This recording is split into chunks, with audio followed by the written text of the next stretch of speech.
Hi YouTube. This is a video tutorial of Prasarita Padottanasana, a wide leg forward fold. I'll show the 4 hand variations that show up in Ashtanga Yoga, as well as an arm variation that is in an Iyengar sequence that I do quite often. But the mechanics of the posture, it's the same. It's just slightly different hand positions, and that changes the effect somewhat. But overall, mechanics are the same. So this is a wide leg forward fold. And it takes people, I've noticed over years of teaching yoga, a little bit of time to determine what the length is between their legs. Sometimes I see students that are too narrow, sometimes I see students that are too wide. Eventually you just start to know what becomes just right.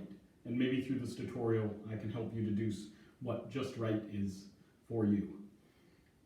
And so these postures often have 2 phases. If I turn to the side here, and hopefully both my feet are in frame, we'll see. And there's usually an extension phase and a flexion phase of the spine, spinal extension, spinal flexion.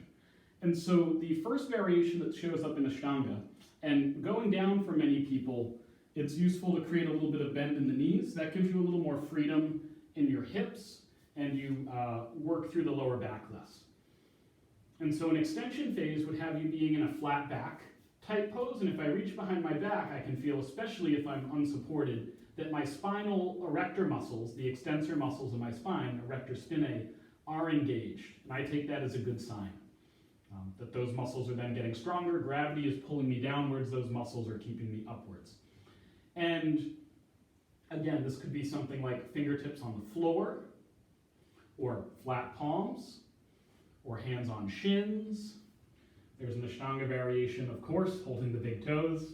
Why wouldn't you hold the big toes? It's Ashtanga Yoga. Or this unsupported. This unsupported is very nice. So there's an extension phase, and it's useful to work on this, including with a little bit of bend in the knees. That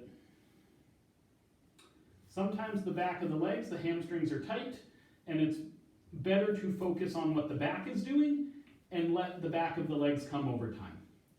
And then there's a flexion phase. And again, generally as people enter hip flexion, a little bend in the knee helps. That lets the spine round. It makes the body think that you're going towards a full squat, which has a rounded spine.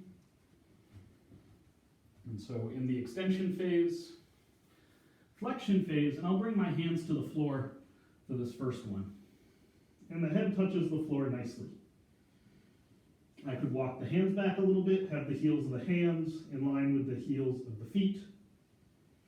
And the work of this posture is really to lean forward. And so what I see often with students is that they're here and their weight sinks back to their heels and they feel like they're not getting anywhere.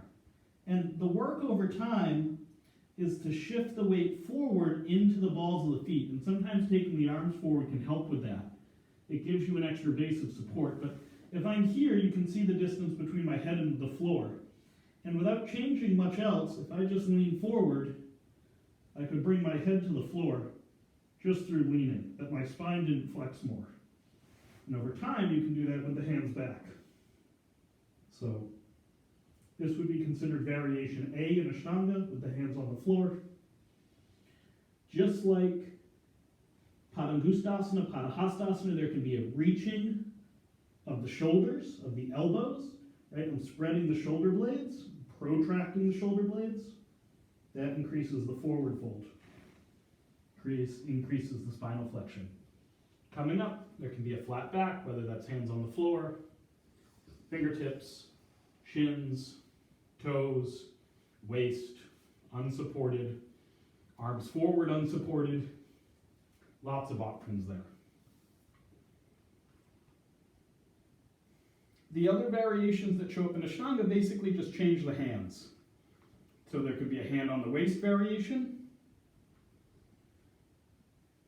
Again, there can be a flat back or a straight down. In Ashtanga, they just do a straight down and a straight up. The vinyasa count is technically 1 shorter. It's 4 instead of 5 because it skips that flat back. C in Ashtanga Yoga has the hands interlaced behind the back. It's the same idea. There's a straight down. Again, you could bend the knees if you'd like going down. Let the head come to the floor and the legs straighten. You could change the interlace of the fingers. Some people flip the grip so the palms are facing outwards, away from the spine. Here they're facing towards, even if the hand is closed. Hand is facing away. Also facing away, I switch the grip. That has a vinyasa count of 4, you come all the way up. And then the last one in Ashtanga is holding the toes, which, if I haven't made it clear in these past few videos, holding the toes is, generally speaking, my least favorite presentation. I don't like it in triangle. I don't like it here. I don't like it in Padottanasana. But here it is. I could spread the shoulder blades and pull the elbows away, so my armpits and shoulder blades are moving towards my thighs. The elbows are moving away. That's a bit of a nerve stretch. I talked about that in the Padottanasana, Padahastasana video. There's a flat back here, and then the waist, and then coming up. That makes the vinyasa count 5. I'll do a video demonstrating that. The last variation that shows up in the Iyengar sequence that I do has the arms in reverse prayer, which is nice. And I guess if I turn to the side, I can show. Reverse prayer, my palms are facing straight ahead, is an interesting shape. So I would retract the shoulder blades. I'm pulling the shoulder blades together, and I'm going to internally rotate my arms completely. So I rotated at the ball and socket joint of the shoulder. It had the effect of having my palms face backwards. Right? Scapular retraction, internal rotation. I bend the elbows. For some, it would just be the fingertips touching, or holding the wrist, or holding the elbow.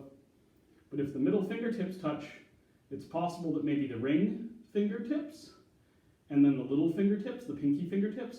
And if that happens, the whole prayer can start to move upwards. And then finally, you retract the shoulder blades.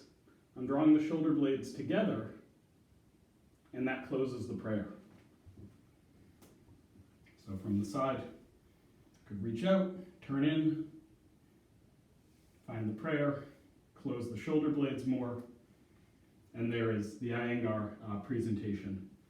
Again, this could be a flat back here. This is very nice. Feels good, and you have to go a little wider in here.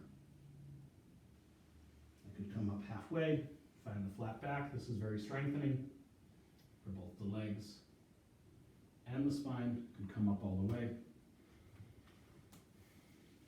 So you have to know if this is okay for you. And I think if you have a back injury, a neck injury,